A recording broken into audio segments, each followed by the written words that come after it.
En ce temps-là, voyant les foules, Jésus gravit la montagne. Il s'assit et ses disciples s'approchèrent de lui. Alors, ouvrant la bouche, il les enseignait et il disait « Heureux les pauvres de cœur, car le royaume des cieux est à eux. Heureux ceux qui pleurent, car ils seront consolés. Heureux les doux, car ils recevront la terre en héritage. Heureux ceux qui ont faim et soif de la justice, car ils seront rassasiés. Heureux les miséricordieux, car ils obtiendront miséricorde. Heureux les cœurs purs, car ils verront Dieu. Heureux les artisans de paix, car ils seront appelés fils de Dieu. Heureux ceux qui sont persécutés pour la justice, car le royaume des cieux est à eux. Heureux êtes-vous si l'on vous insulte, si l'on vous persécute, et si l'on dit faussement toutes sortes de mal contre vous à cause de moi. Réjouissez-vous, soyez dans l'allégresse, car votre récompense est grande dans les cieux. On peut reprendre Alléluia.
Alors voilà, la finalité de cette fête, c'est non seulement de rappeler que là-haut,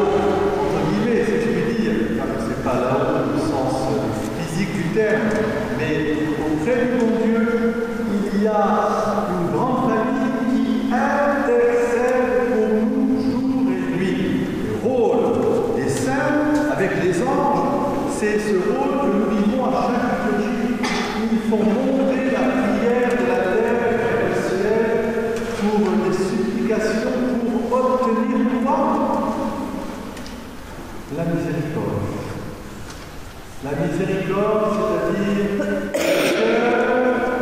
le cœur de Dieu, son amour, Dieu est amour, qui vient suppléer à notre misère.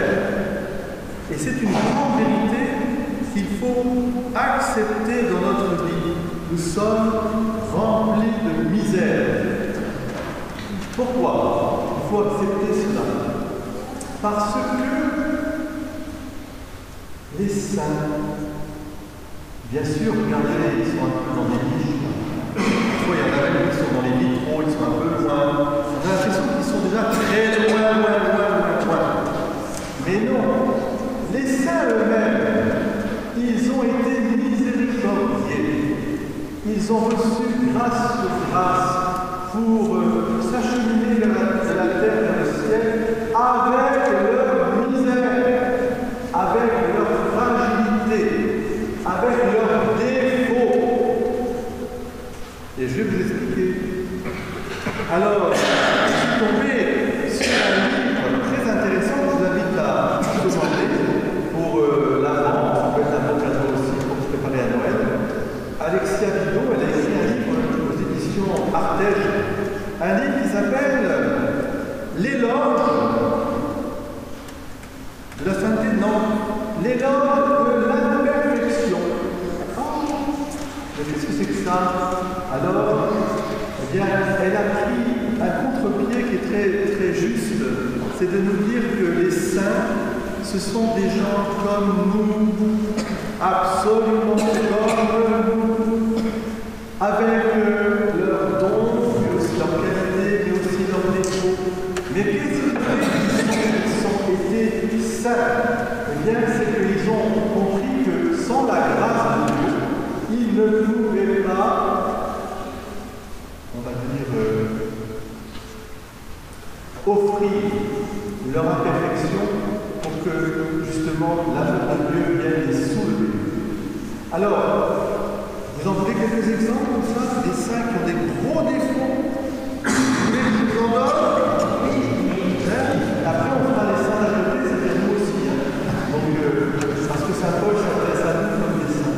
Alors, le premier saint qui vient en esprit, un grand saint, ils sont deux d'ailleurs. C'est des saints qui avaient la colère. Qui c'est qui a de la colère en soi ici? Moi, je suis colérique aussi, de temps en temps, ça m'arrive. J'ai une grille qui pète et je me mets à. Je pense que vous aussi, il y a de la colère. Eh bien, il y a deux saints qui étaient très proches de Jésus, les enfants. Deux saints qui étaient très proches de Jésus, c'est qu'ils faisaient partie de la troupe de Jésus, les apôtres. Saint Jacques et Saint Jean. Les Jean et les Jacques. Parce que les gens, je dis, on regarde, ça ne m'étonne pas. Moi aussi, je suis connu. Eh bien, Jésus les appelle les fils du tonnerre. Les fils du tonnerre, pourquoi? Parce que quand ils ont vu la prédication de Jésus n'était pas acceptée dans le village qu'ils visitaient, quelle était leur action? En colère, ils ont dit, dis que la foudre tombe sur eux et qu'ils soient tous réduits à rien. Oh, Jésus leur dit, non. Tout par amour, rien par force. Heureux les miséricordieux, car ils leur seront faits miséricorde. Évidemment, on a un exemple incroyable d'un autre saint. Le saint qui est rentré le plus rapidement possible au paradis avec Jésus, c'est lui.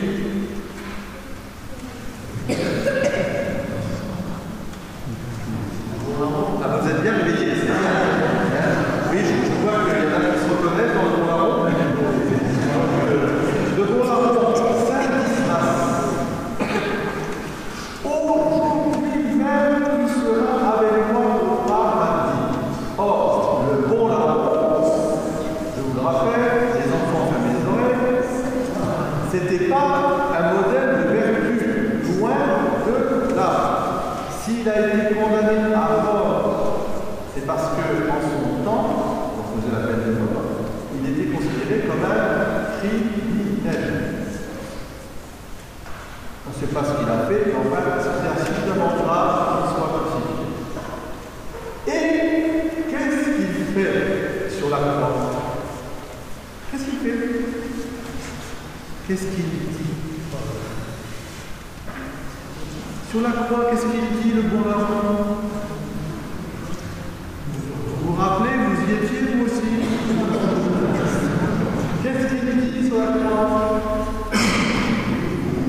Lui n'a rien fait. Déjà, il reconnaît la sainteté de Dieu, de Jésus. Jésus, fils de Dieu, sauveur. Et puis dis-nous, c'est on a mérité. Il demande pardon. Souviens-toi de moi. Alors là, il fait une affirmation d'une confiance absolue dans la miséricorde du Seigneur. Souviens-toi de moi quand tu seras dans ton royaume. Et Jésus lui dit, aujourd'hui, voilà le Saint qui arrive le plus vite.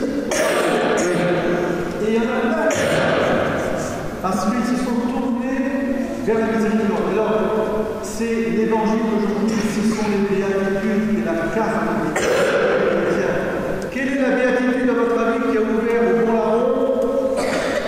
Le ciel. C'est dit dans la première des béatitudes, regardez ce qu'on Bicêtre. C'est quoi la première des béatitudes? Heureux les pauvres d'esprit, les cœurs pauvres, car le royaume des cieux est à eux. Autrement dit,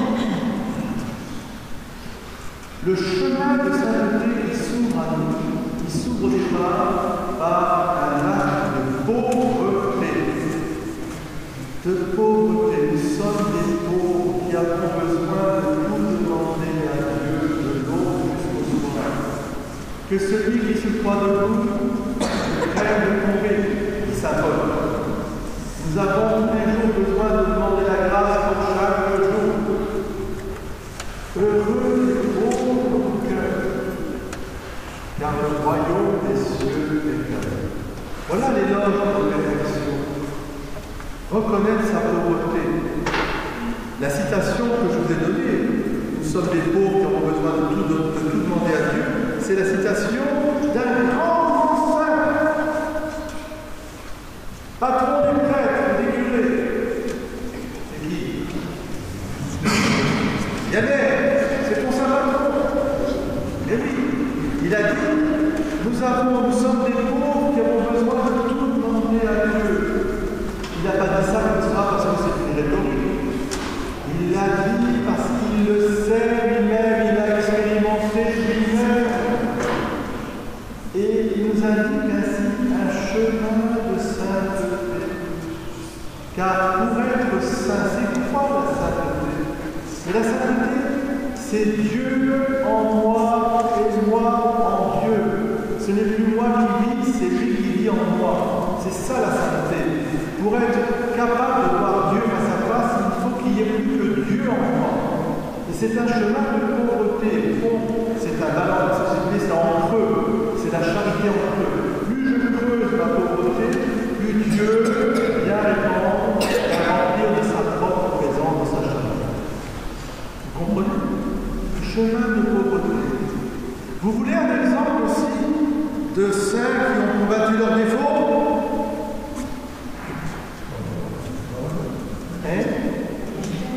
Augustin, voilà, très bel exemple de Saint Augustin.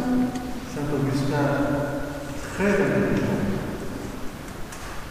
mais orgueilleux, très intelligent, désirant vraiment la vérité et se perdant à la fois intellectuellement et aussi dans les délices de Carthage.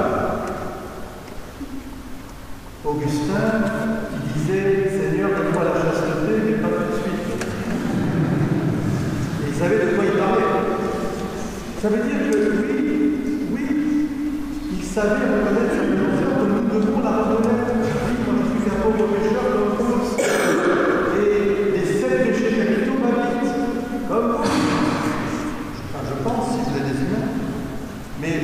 il a demandé la grâce. Et alors, Augustin, lui, il s'appuie sur le poids de l'amour. Pour vaincre nos amours intérieurs, il faut vivre avec un grand désir de l'amour supérieur, le poids de l'amour. Je trouve ça formidable. Parce que, je veux dire par là, tu désires aimer et être aimé, et c'est le sens de la vie. Ne te trompe pas, d'amour. Bien sûr, ce sont des secrets douloureux, ce sont des blessures, mais à travers cela, le Seigneur vient pour te dire que tu es fait pour autre chose. C'est ça la sainteté. Tu es fait pour autre chose. Cherche-nous. Alors, dans les confessions de Saint Augustin, il a une page extraordinaire dans laquelle, avec sa mère, il se dit alors c'est quoi tout ça? Alors il va de degré en degré pour monter jusqu'à Dieu. Cherche encore plus haut. Cherche plus haut. Voilà ta béatitude. Voilà ton repos. Voilà ta joie. Mais il y a un saint aussi que j'aime beaucoup, moi. C'est un voleur. Qui fait partie du danger. C'est qui ce grand voleur qui est devenu un grand saint? Il était tout petit de taille. Il voulait voir Jésus. Oui, c'est pas la barbe, c'est pas la barbe. Enfin, la barbe, c'est Zachée. Ça fait penser à Pétrinès quand il joue la barbe. Eh bien, Zachée, grand voleur de l'Éternel. Et en plus, collaborateur de Romain, avec tous les crimes. Alors, il faisait comme dans la folie des empereurs. Pour l'empereur, c'est peu pour moi. Et c'est comme ça. Jésus vient le voir. Et il dit, c'est chez toi que je veux manger. Je vais habiter avec toi. Tu me plais, parce que j'aime tous les hommes, les humains, et je veux leur bonheur. Je viens chez toi. On est bon. Alors il était reconnu à Jéricho, donc c'était à Jéricho. Enfin, il était reconnu comme vraiment un voleur, percepteur d'impôts des Romains. Et qu'est-ce qu'il dit à Jésus? D'abord, descends ton âme. Qu'est-ce qu'il dit à Jésus? Commence par reconnaître sa faute. Ce que j'ai volé, je le rendrai. Je partagerai la moitié de mes biens, je le donnerai aux pauvres, et si j'ai volé, je rendrai 4 fois plus. Et pénitence. Et puis après, eh bien, le Seigneur vient à Jésus. Et là, il a tout le trésor de la maison. Il est libre. Il est libre.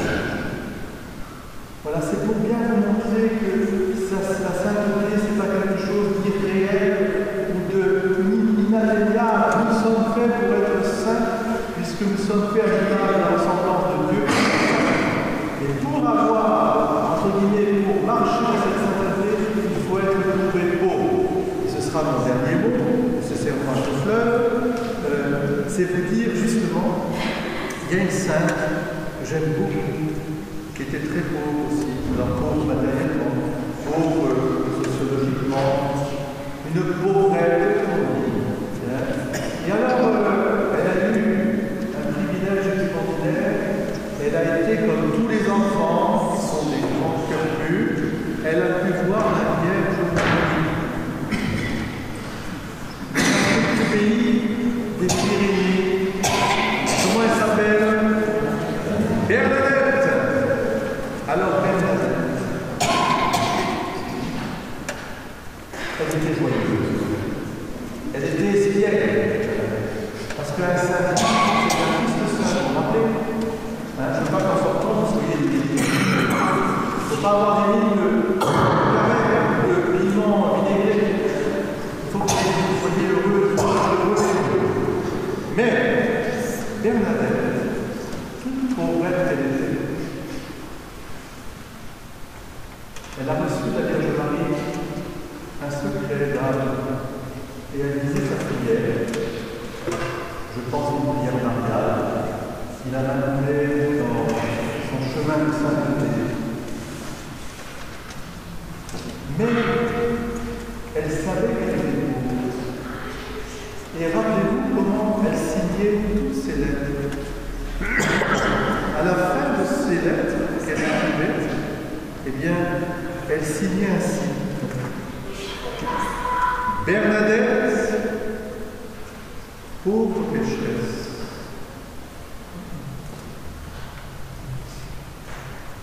C'était pas une phrase comme ça en l'air.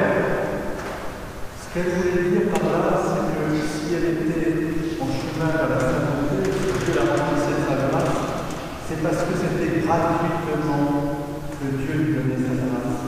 Que sans lui, elle ne pouvait rien faire. Qu'elle était pauvre pécheresse. Et elle nous a dit, pour conclure, nous aussi, à nous reconnaître pauvres vraiment de cœur, pour que le royaume des cieux soit à nous. Et bien, mes amis, la vie avec moi, je vous salue.